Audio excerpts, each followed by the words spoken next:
Welcome to Thought Leader Life, where we are helping to democratize thought leadership. Join us each week where we interview a new thought leader about what it takes to become and maintain thought leadership in a number of different vertical markets. To learn more, check out www.thoughtleaderlife.com. Hi, Mitchell Levy, the AHA guy from AHAthat, and welcome to episode 149 of Thought Leader Life with my co-host, Lisa McDonald. Hey, Mitchell, how's it going? That's the Halloween woo-hoo-hoo. Well, you know what? I still like to hold on to the Halloween. I've got 2 young kids, so I don't just kick it to the curb because it's, you guys are coming up on your American Thanksgiving and then it's Christmas, and I'm just enjoying the Halloween thing a little bit more. Awesome. Does that mean more candy? Did you have a lot of candy for Halloween? That's gone, Mitchell. So you had a lot of candy, but it's now no longer. It's no longer. Oh, that's funny. and we have with us today a name that any American that's over 30 years old would know, but maybe not for what you're known for, but Ben Gay III. Ben, welcome to the show. Hey, Ben. Thank you very much, Mitchell. I appreciate it. Lisa, hello again. Hello again. Nice to have you here. This is such an honor and a privilege for both of us. Thank you. Thank you. And Ben, I'd like to start off with just the simple question, although it's so fascinating because everyone we asked has had a different answer. But what does legacy mean to you? Being remembered, I would think, for something important. Dr. Napoleon Hill was my friend and mentor. His greatest fear, and he talked about it with me, I never heard him say it in public, but he talked about it with me numerous times, that his greatest fear was that he and his work would soon be forgotten. Oh, well, we know that's not true, by the way. Yeah, well, that's the amusing thing about that is he told me that 50 years ago over lunch one day and then several other times. And I said, oh, no, not true. Well, in his lifetime, he was almost forgotten twice. He had his little run, and then it went away. And then a friend of mine gave a copy of his book to W. Clement Stone. Clem Stone loved it, brought him back to life. And when I met him in 1967, he was sort of on the wane again. But we didn't have the internet and all the things now where everybody can pass it around. You had to hand a book physically to somebody. And so I think his fears were well-founded, not on the content of his material, but on the way we operated then. So today it's just a matter of being remembered. I don't have any real hang up about it, but there are people I know who are not remembered that should be. And that sort of grates on me a little bit. You know what? I think that's a very key point, the unsung heroes, because oftentimes people assume or presume that people who reach a certain stature or status or prestige, or because they've birthed X amount of books, that doesn't necessarily translate to legacy necessarily. I mean, I think it's all indicative of wonderful things, and a person be of a certain caliber of mindset and passion and conviction and purpose. But I think oftentimes, as you say, people get forgotten because perhaps they weren't necessarily even at that level or in the space of doing similar things. It's just people being great human beings consistently or whatever. My father comes to mind. My father was he was not without his flaws, but he was a great man. And I was flying into Atlanta the other day, and I looked down where he lived, where I was raised, and I thought to myself, there probably aren't 20 people in Atlanta who know that he lived, because he was born in 1911, so he'd have to be 107, and as would many of his friends. So now we're down to the kids my level who were influenced by him, and a lot of those, I'm 76, a lot of those have passed on. So I'm looking down, I think I may be the only person here in Atlanta who's had a conscious thought about him in several years. But he never wrote a book. He wasn't a public speaker, so he didn't have some of the little toeholds many of us have today. And then I feel inferior in that area because I grew up in business around Dr. Hill and Zig Ziglar and Earl Nightingale and so on. And there are times I think, well, they'll be remembered, but what about me? and A, I don't care, and B, Gigi's forever, my lovely wife, Gigi's always remind me, you've written 24 books, you've written probably 50 to 100 forwards in other people's books. 1,000 years from now, somewhere, there's going to be a book with your name in it, on it, or on the back of it, or whatever. And I said, yeah, I guess that's sort of comforting. That wasn't exactly what I had in mind, an old dusty book somewhere. But it's interesting and elusive. And I don't think you can really control it unless you cure polio or something. Is that all you've accomplished? You're a bit of a slacker, Ben. Yeah. I feel like a loser. I would say anything but. No, I'm just joking, of course. I've actually heard it is phenomenal, and I've heard that before. That people say that there are 3 deaths when you physically die from this plane. The second one is when your immediate family passes away. And the third one is the last time anyone who has ever remembered you or see you passes away. Mm-hmm. And I think one of those things with the internet, with video, with the ability of pulling things together. I mean, what if somebody said, hey, Napoleon Hill is an amazing character. Give me some of the favorite quotes of the people who he used to hang out with. I would like to see Ben Gay come up with that, right? That would be one of those things. Yeah, I wish I had done more of that deliberately, memorable quotes and so on. I grew up around, and I say I grew up, I met most of them in my early 20s, starting about 22, 23. And by 25, many of them worked for me. So I didn't realize I should be taking notes every few minutes. Because they were just the guys. They were staying at the house. My favorite memory of Dr. Hill is catching him at about 2:00 in the morning in his bathrobe, stealing ice cream out of our refrigerator. He'd gotten up, wanted something, to eat. And so people always say, well, what did he say to you over this situation? And I flash back to him leaning down, looking in the freezer, secretly trying to get ice cream in the middle of the night. They were just regular folks to me. And I got ruined by a guy named Dr. Luther Brock. He was known as the letter doctor. And he was professor at the University of something in Texas. But mainly how he made his money was writing sales scripts and sales letters and so on. And like a gag writer, he would send me and several other people a list of memorable quotes he had come up with. And as best I recall, maybe there were some good ones and bad ones, but I think they were all priced the same, $50 a piece.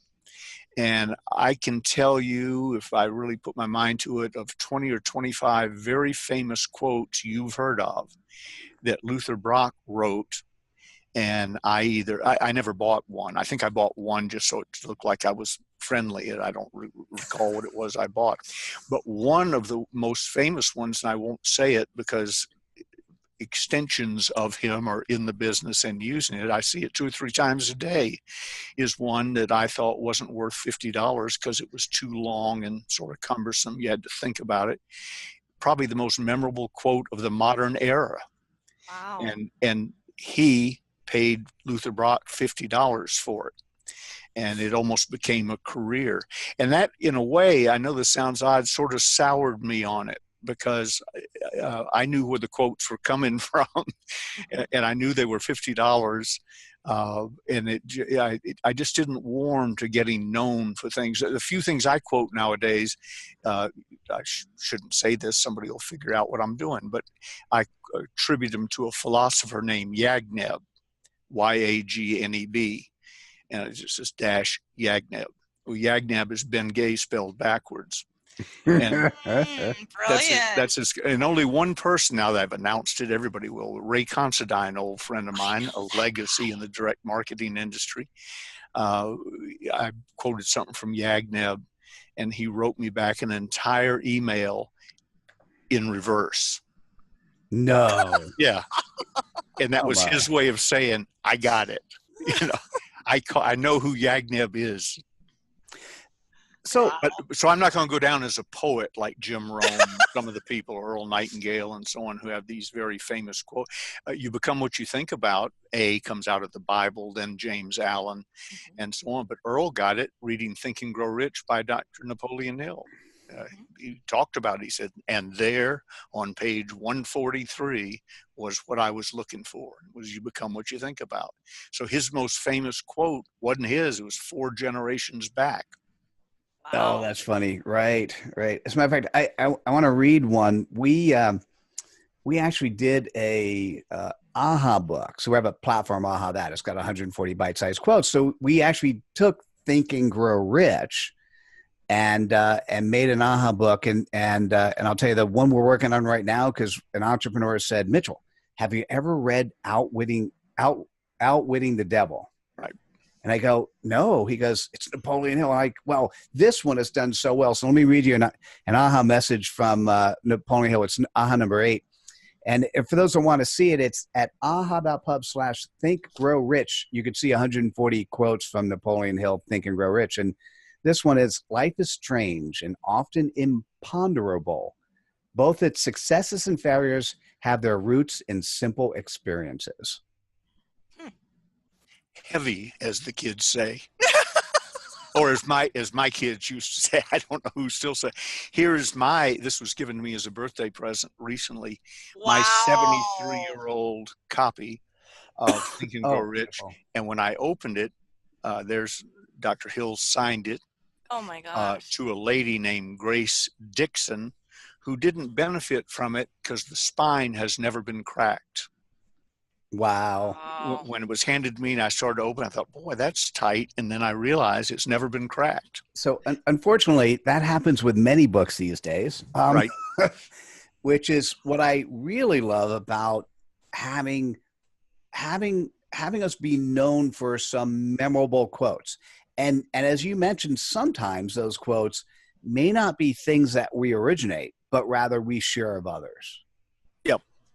I do a lot of that, but I try and attribute it to the correct source if I know the correct source. So if not, I attribute it to President Truman. He's gotten much wiser since he died. Who's going to check? I attribute it to President Truman. So you just come up with something, and instead of saying unknown, you say Harry S. Truman. Got it. President Harry S. Truman. Anyone who's deceased. And or Yagneb. Exactly. Yagneb is starting to get pretty wise. Wow. I think we should produce a book. So tell me your favorite inspirational quote. Every now and then when you're like feeling down and blue, and you say to yourself something that sort of lifts you back up. Who is it, and what do you say? Well, 2. One comes from the Bible, although I didn't know that. I thought I made it up because it came to me in a speech one day, and it's just 2 words: I am. And instead, I will be, I'm going to be, I hope to be, and so on. I am. That's been a big help to me. But the one that turned my head around, and I think about it probably 5 times a week, was written by Ed Danforth. He was head of Purina. And somewhere in a speech somewhere, he said, and here's the common denominator of success. And it was, successful people do what unsuccessful people are not willing to do, because successful people are after pleasing results, while unsuccessful people are after pleasing methods. And I remember when I read that, I went, oh, that explains a lot about my shortcomings up until that point. I was always looking for the easy way, and that's what he was talking about. If you're looking for the pleasing methods instead of results, you sort of go down the wrong trail. And then, for real, Harry Truman said this. It was in his book, or books, one of them. He said, what a man does on some great occasion will be determined by what he already is. And what he already is will be determined by years of prior preparation.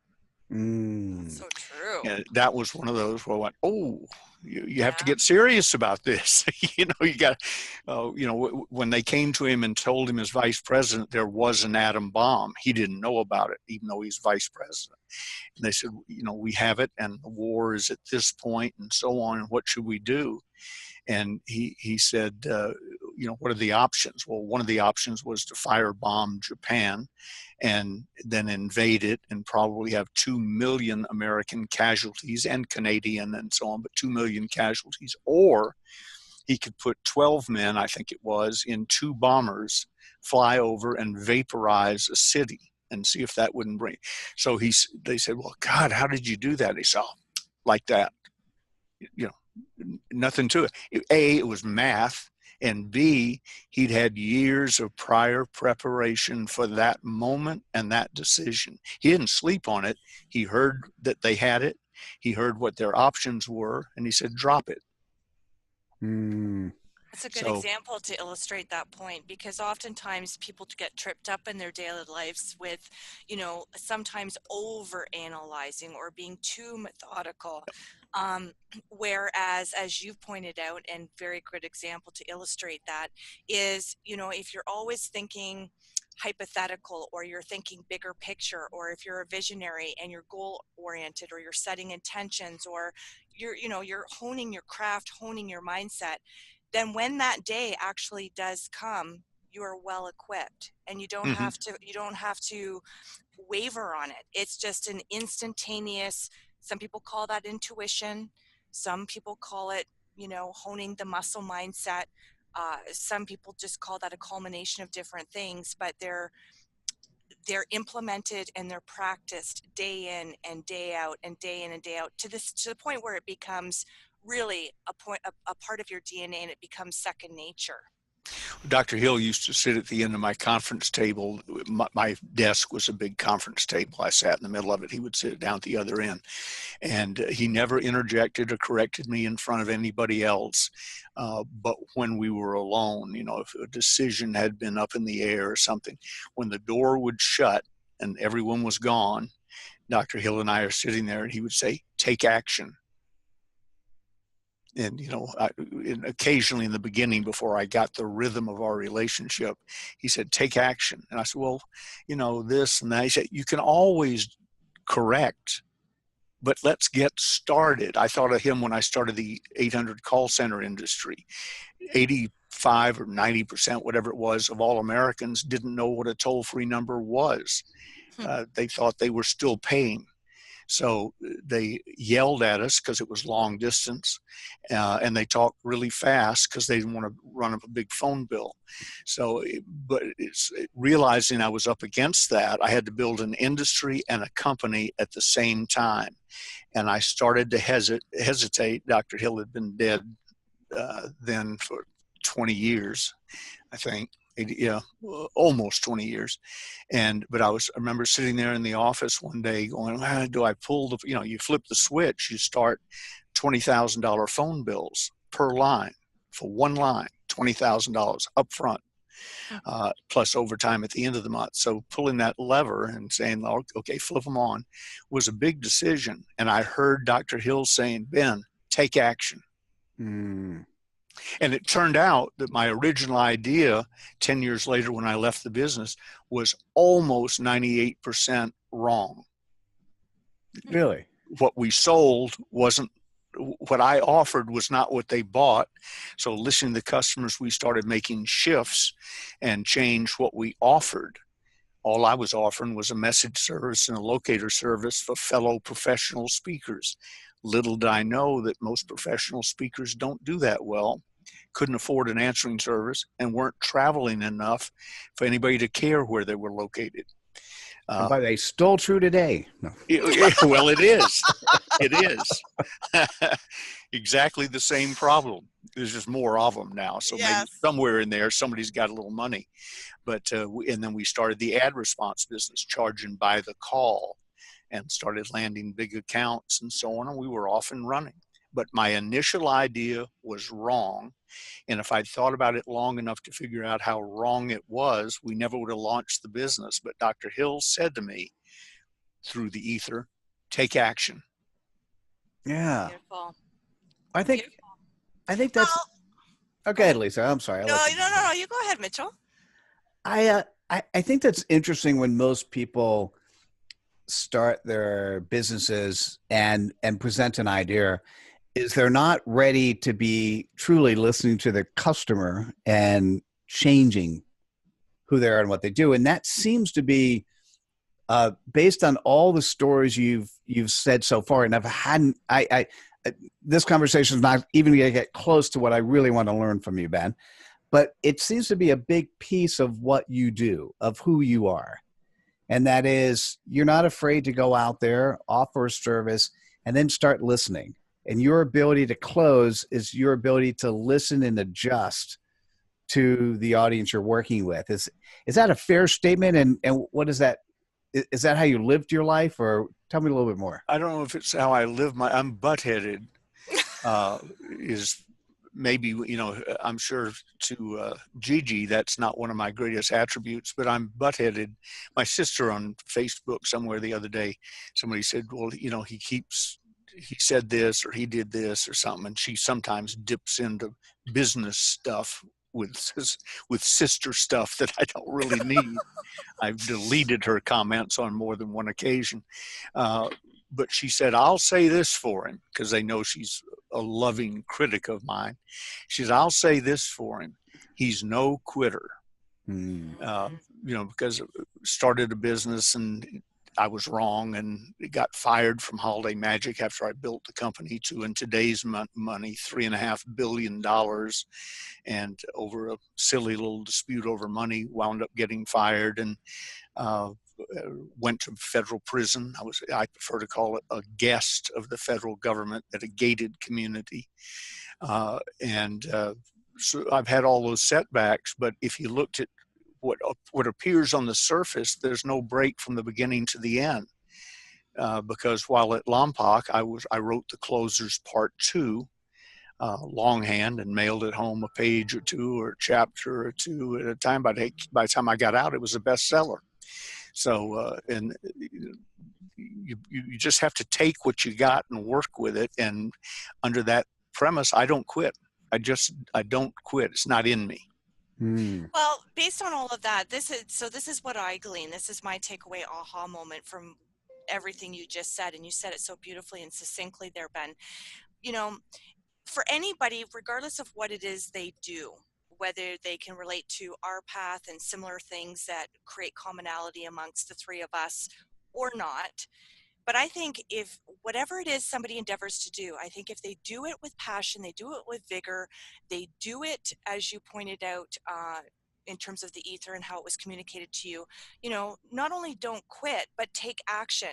And I think, you know, sometimes we don't know how to get it right until we get it wrong. And if we get it wrong a few times, but we're still committed to keep going, and we really know that this is the path that we're on, and we're already invested, we're all in, if we continue to have the mindset of, you know, quitting is not an option, that is a non-negotiable, in addition to taking action. Because if you're taking action, you can never go backwards. You can never, you know, you can never go down the ranks in your growth and your development. So, you know, if you're somebody who's staunchly committed to personal growth and personal development and really honing what it is you need to hone to, you know, call it be the best at what you're doing, or just be the best improved version of yourself, whatever you want to cite that or preface that as being, then I think this is where people are quoted. This is where people make reference to Napoleon Hill X amount of years after he's already deceased, you know, or Earl Nightingale. This is what births these quotes, or Jim Rohn, or et cetera, et cetera. It's that tenacity. It's that fire in the belly. It's the, you know what, I don't care if people think I'm off my rocker. I maybe don't have it all figured out right now. You know, I might not have it all figured out. People can laugh all they want, but then when they start to see that you take yourself seriously, and the seriousness that you place in yourself starts to produce those tangible results, well, you know what? No one's laughing now, right? And you come back every day. I mean, you get knocked down, but you're back. Yes. This happened to you when I left Holiday Magic, and there was a few years gap in the middle where I was enjoying retirement. I had a good deal of money, and they were paying me a good deal of money to stay home and be quiet. Then I decided to start the 800 answering service business, call center business. And my mother, I forget what she called me. I called her. We just happened to be talking. But I said, and so now I'm starting this new industry. And she said, have you ever thought about just getting a job? A job. Yeah, you know, Yeah. somebody else pays you and you go to work everybody. She had to describe it to me, but I remember saying, What is that? Yeah, who do you think you're talking to? I run things. That's just not what I do. I'm not above taking a job. I've been offered some I actually thought about because the money and the challenge was right and so on. But she sort of summed it up. You know, have you ever thought about taking a job? And which my sister was referring to when she said he doesn't quit. You know, he just keeps coming back and coming back and coming back. And I guess that's it's good, because there have been many times in my life where I could have curled up in a ball in a fetal position and whimpered myself to death. Oh, we could have all, the three of us, we could have been laying side by side. We could have all done that together Sure. at one time. The buddy system, the whimpering system, Yeah. the fetal position. Fortunately, it wasn't a great decision. It's not a moral strength. It's just not in me. You know, some people are born and they can sing. Some people can swim better. We can all go to the same swim coach, but some people are better designed somehow for swimming. And my little attribute, if it is one, is I don't quit. Many times I've done major mid-course corrections. When you start a business and you're 98% wrong, that requires a reinvention process or something. Yeah. But we were still in the same building with the same employees talking on telephones. I just had to change what we talked about. That was all. So and people say, you know, well, then you've never quit. Here's a little secret.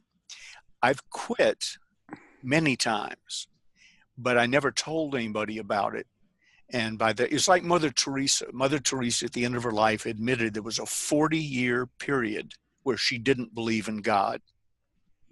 But she kept showing up in the slums and feeding the poor and doing her job until she believed again, part of the fruit of her labor.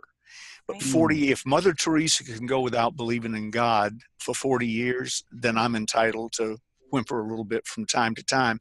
But I do it privately in a closet because it bothers the followers to see the boss whimpering and quitting. So I just, you know, there used to be a deodorant commercial years ago, never let them see you sweat.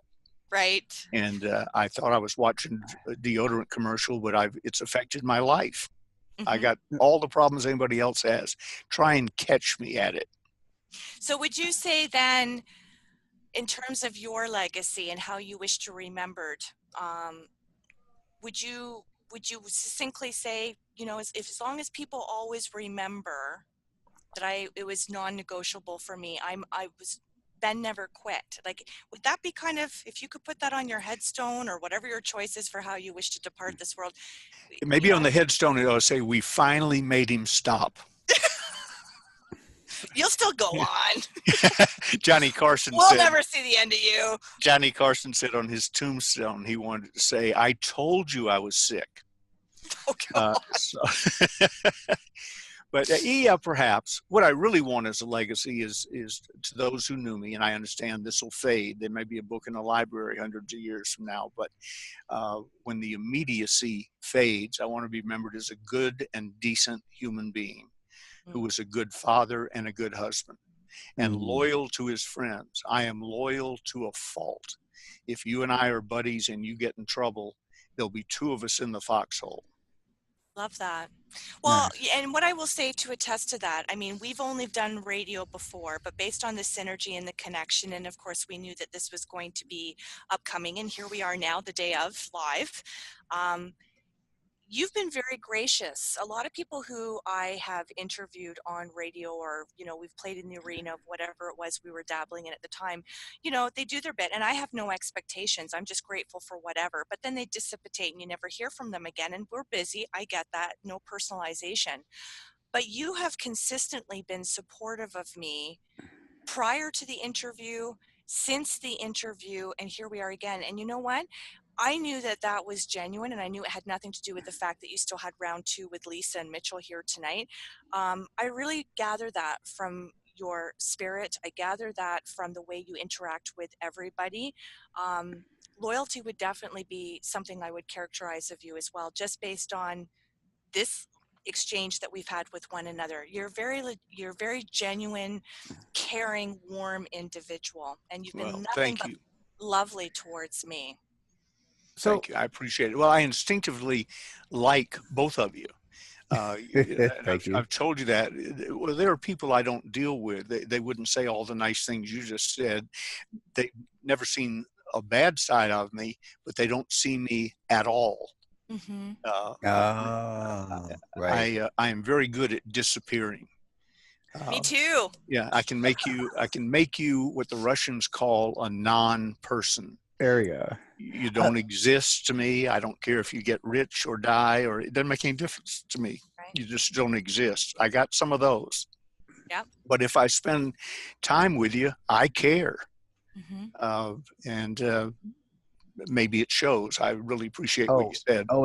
it shows. Hey, I have a two-part question for you, because given what you said, I know what the first answer is. I'm going to ask you what's the most amazing thing you've done in your life, and then of course after you talk about family, what's the most what's the most Mitchell. Come on. no.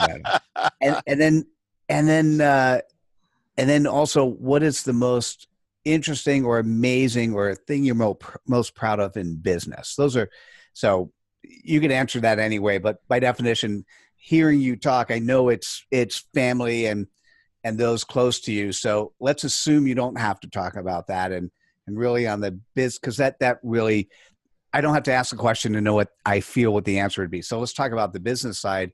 For that part of your life, what are you most proud of? And it may even be something that never got anywhere, but you're still the most proud of it. I'm sure if I thought about it all day long, I'd put out a list, and this might not be what comes out on top. But knee-jerk reaction, the thing that I'm most proud of, as far as something I accomplished, was my work at San Quentin, where I was an outside consultant, going in Friday night at 5 or 6 o'clock, and then teaching to 6 o'clock Saturday morning, sort of an encounter seminar. Scared straight in reverse. Young white millionaire goes into prison, scares the inmates instead of the other way around. And the reason for that is, when I was a kid mowing lawns, I hated to mow a lawn that didn't really need mowing, where you got down to the end of the line and turned around. You couldn't really see where you'd been. There was no achievement. I preferred grass about this deep, at least, even deeper. So when I got down to the end, I go, wow, look what I did. That's amazing, And that's what happened at San Quentin. And later at Lompoc, I taught people at San Quentin how to get out of prison and stay out, but I didn't listen carefully enough, because I wound up at Lompoc as a guest of the federal government. But in both places, what I enjoyed the most was the progress I could see. A guy named Jerry Matthews at San Quentin, ugly guy, physically ugly, because his nose had been eaten off his face by a rat when he was an infant, and they didn't have the money to fix it. So you looked at sort of this little gnarled pile of flesh with 2 holes in it. He couldn't read. And didn't play well with others. And in the course of the time he was in the class ran 12 weeks, and then we graduated. But many people stayed the whole 5 years I was there, class after class after class. Others came and went. But Jerry Matthews' graduation present to me, on the night he first graduated, 12 weeks after I met him, was he walked to the front of the room, which was a miracle, and spoke in public in front of 500 or 600 people. Another miracle, because he said he would never do that. He'd kill somebody before he did that. And that sort of depressed me, because I was the one, I think, that he was talking about he would kill. And he read a book to me. to the whole group, but it was a see Jane run, see spot jump type book. But he read the entire book, and I was sobbing in the front row when he finished. And I could go on and all, story after story after story. A gentleman that was on death row when I first got to San Quentin. He shouldn't have been, but through a miscarriage of justice, he wasn't living a good life, but he didn't deserve to be on death row. So I didn't meet him then. That's the only place in the prison I couldn't go without an escort. From that day that he walked into death row to the day he took the last 67 steps, I pasted off from one of the back seats at the Crystal Cathedral to come up on the altar with me. And that was his goal. He wanted to go to the Crystal Cathedral and speak because he knew I did that when I wasn't at San Quentin and so on. I watched him take the last 67 steps and get up and speak, which he wasn't fond of doing at the time either. And then Gigi and I adopted a guy. This isn't planned, but I happen to keep stuff like this near me. A book called Don't Let Your Past Hold You Back by Lamont Bowen. I met him at Lompoc. He was an 18-year-old drug dealer whose goal was to get out, stick up somebody, get $300 or $400, and get back in the drug business. He graduated, I think, 7 years ago. We did a little bit to help that. 7 years ago from law school, second in his class, and now he's a successful attorney. Wow. And I guarantee you, had we not met, I'm not saying I did it, he had to do all the work, but I guarantee you, if we had not met, if I hadn't lured him into a public speaking class and then a sales and marketing class, he would be dead or in prison for life. Instead, he's a practicing attorney. So those are the things I'm most proud of in business and personal. Excuse me, because I can see the progress. That's beautiful. That is. Well, and that's just another layer of your colorful, beautiful personality, because I almost welled up there when you were talking about the first individual, who Barry Matthews. Oh yeah. I mean, that's, and I think that's probably, I think back to people that I've worked with in social services, you talk about drugs, you talk about rape kits, you talk about domestic violence, you talk about all those things. And, so it's those moments when you know that you're making a real change in someone's life. And, to me, that means more than getting a notable person on radio. Do you know what I mean? Those people, Sure. They're going to fend for them. They're going to fend for themselves. They've already got their shtick down pat. They're survivors. They're hustlers. They're grinders. They're already doing well. But when you actually interface with somebody who's come from the bottom of the bottom, and they just, they just don't know any better, but they're receptive to wanting to change. They don't necessarily have ever had a role model. Nobody's really taken the time to listen to them, or they've burned their bridges with way too many other people. So now they're completely isolated. What you've just described there, that's legacy to me. That's beautiful, Ben. Well, it was an honor to be there to watch it happen. I didn't do it, I repeat. But, sometimes if you're, when the student is ready, the teacher will appear. Yeah. Some people were ready, and I happened to be the lucky one who got to appear. Good thing Harry S. Truman said that. That's a great quote. Yeah. Nice, Mitchell. Nice. Hey, Ben, I think even last time, although we didn't get on the air, it's mesmerizing to listen to you, and I'm honored to have had the opportunity. But a half hour has come and gone. So, if there's a question that you think we should have asked, or some parting comments you'd like to share, could you possibly do that? Well, with all the lovely things you guys have said, Lisa especially, I'd like to stay another half hour and just let her talk more about how wonderful I am. But if you got the time, Lisa, I can I've got lots of time. Although it sounds like I got off to a quick start, there were some bumps along the way. Like when I got into business with Zig Ziglar, not with him, but we joined the same company on the same day in the same meeting. He got off to a quicker start. He was 18 years older than I was, and had experience. I didn't have much of any. And so I look back at that time and I say, oh, there's almost a year wasted because I thought with my sparkling personality, I didn't have to learn any sales skills. And there are numerous spots along the way where assuming too much on just personality and luck was a big mistake.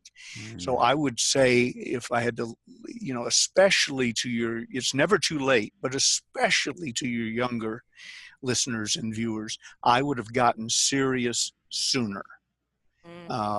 I sort of thought I was voted wittiest in my senior class in high school.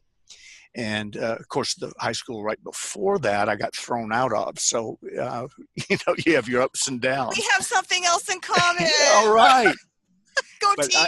I would have gotten serious sooner at several points along the way. And I don't mean dull and dreary and so on, but I would have realized what I chose to do with my life, which is selling and teaching other people how to sell, is a high paid profession, capital P, profession. And I wouldn't have gone gliding through quite so much of it. I'd have gotten serious sooner. So if we do a full circle moment, and I hope you're okay with this, before we went live here. So basically what you're saying is, shit or get off the bidet?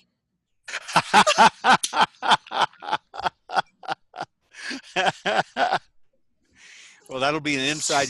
Any of the viewers and listeners who want to know the background of that, should we meet in person, I'll tell you. And Ben, for those actually who may want to ask you directly, how can people reach out to you? Oh, listen, I have a high-tech new thing, which I misplaced. Here it is. Whoa! Oh, how cool is that? Go to my website and sign up. Not trying to sell you anything, but go to my website. Of course you are. You're the closer. Yeah, well, it'll all work out. And just give us your name and email, and we'll stay in touch. And tell you about things from time to time. And then if you're interested in our sales training materials, this bottom line, you go to stores.ebay.com/Ronzoni books, RONZONE books. And they have all of my material at special pricing with free shipping. And how can they do that? Because Gigi, whose her maiden name is Ronzoni, goes into my warehouse and steals her material.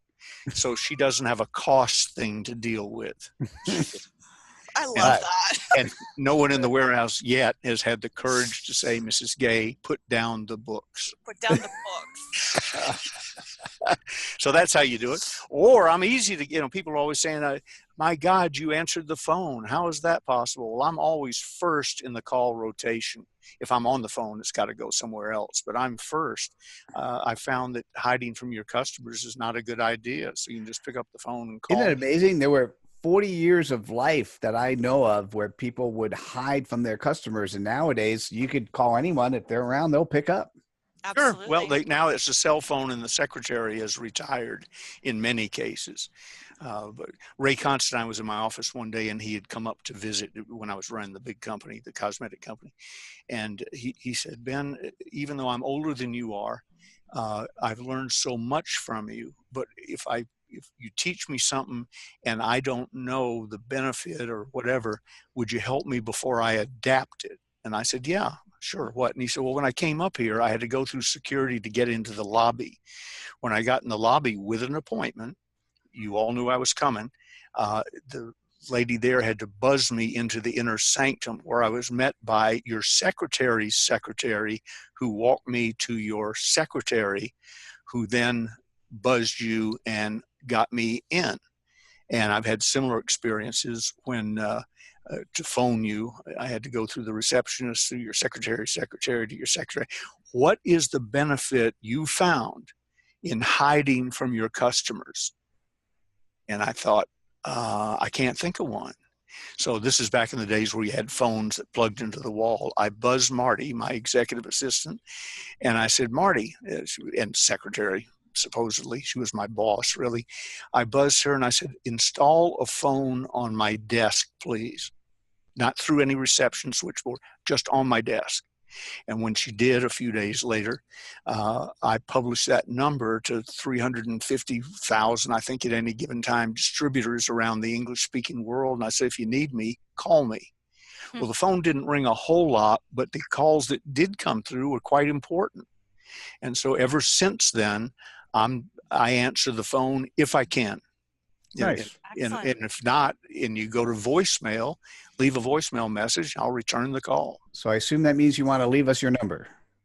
I will. 800-248-3555. And have your credit card handy just in case. Because you're going to sell something. Yeah, I'm going to sell something to somebody. Yeah, there you go. Beautiful. This is the Zoom infomercial brought to you by Ben Gay the Third. Selling bouteilles. So, Lisa, how would you summarize this session? Oh, I love Ben. I really do. I just, I love people who can just laugh. I love people who can air their dirty laundry, but in a way that it's cathartic and it's inspiring. And just, and just being very humble. A lot of people with your success, Ben, want all that yucky stuff to go away. Just go away. But you know what? I think it's that stuff and talking about it and exposing it to the world and saying, you know what? I'm human too. And I've got flaws, but that doesn't mean that has to be the script that dictates where you're going in life. Learn the lesson, figure it out, and get going. Make up for that lost time and do so by not quitting and by taking action. That's what I got out of this. In addition to the fact, I just think you have a very beautiful spirit. Oh, bless you. Somebody complimented me one day in a meeting and said, you're very humble for what you've achieved. And it was back in Atlanta. I remember the meeting room. I can picture the whole thing. My mother and dad had come out to hear me speak. And he said, you're very humble. And my mother said, he has much to be humble about. Yeah, and while we're departing here, we're saying cheerio. Ben's going to go do his dishes in the bathtub. There we go. So, Lisa, how do people reach out to you? I appreciate that. People can reach out to me all over social media. You can reach out to me through lisamcdonald.ceo. You can reach out to me at lisa@livingfearlesslywithlisa.com. You can reach out to me at lisaauthor.com. I'm all over social media. You can tune into my live show every Friday. Again, we showcased Ben not that long ago. Podcast link is all over the place. I can be found on iHeartRadio, Spotify, iTunes, Apple, C-Suite Radio Network, the Contact Talk Radio Network, all over the place. There we go. Just Google Lisa McDonald and get everything you need. And that's Mick, not Mac. Paddywhack, give yourself a bone. McDonald. This old girl's going home. So, Ben, I enjoy this. You're one of those people that you could. What's interesting in life is the different sorts of people you run into, and no matter the experiences you had, some really positive, some really negative, and your success, some amazing, but you still have a mom that says get a job, right? And it's just you're so relatable and so humble, yes. And your legacy to me is exactly the type of human that we all want to interact with, right? Just, he's him, and he's going to tell you straight. And if he doesn't like you, he's going to tell you. If he likes you, he's going to tell you. If you're doing something that doesn't work, he'll tell you. If you can improve something, he will, if you're interested, right? And it's that sort of component that is valuable. It's the type of people I want to hang out with. It's the type of world that I want to live in. It's the type of world that I believe I want my son to live in and to execute on. And so thank you for being you and for joining us. I mean, thank you very much. You're welcome. Thank you, Ben. I appreciate that. Hey, for those who want to reach out to me, just Google my name, Mitchell Levy. You didn't give me a chance to ask the question. Oh, that's all right. How can we find you, Mitchell Levy? Oh, thank you. I'm so glad you asked because I would have forgot otherwise. So, I want to talk to you on the platform that you're interested in speaking at. So just Google my name and I will be able to communicate, whether it's LinkedIn, Facebook, Twitter, Google+, Pinterest, Snap. I'll play with you on the platform that you want to play on. We do a lot of fun stuff. And for those that are interested in really highlighting themselves and getting their brand in the marketplace, that's what we do. And so it's the AHAthat platform is a number of amazing books, including Napoleon Hill's Think and Grow Rich, and the Outwitting the Devil is very cool. I'm looking forward to that.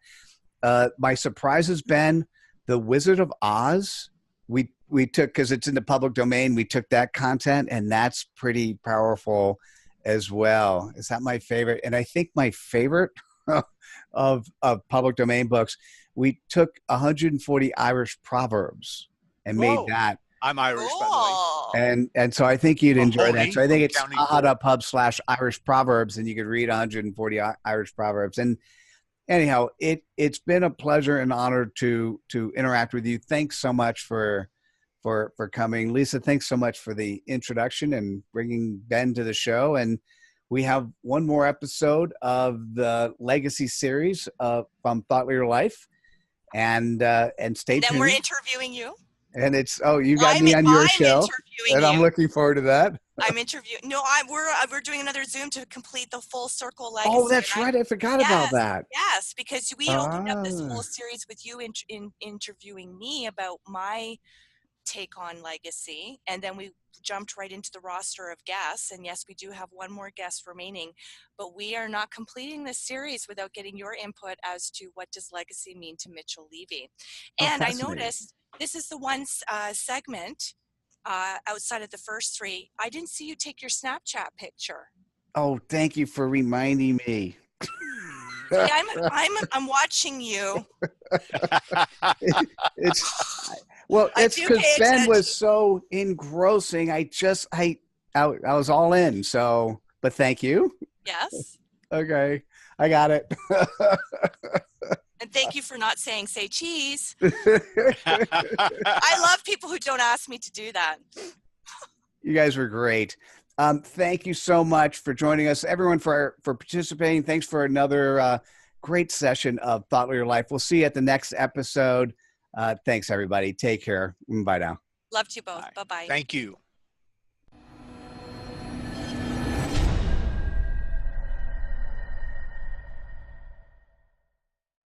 Hope you enjoyed this episode of Thought Leader Life. Please subscribe to us on YouTube and activate us by going to thoughtleaderlife.com/activate. Till next time.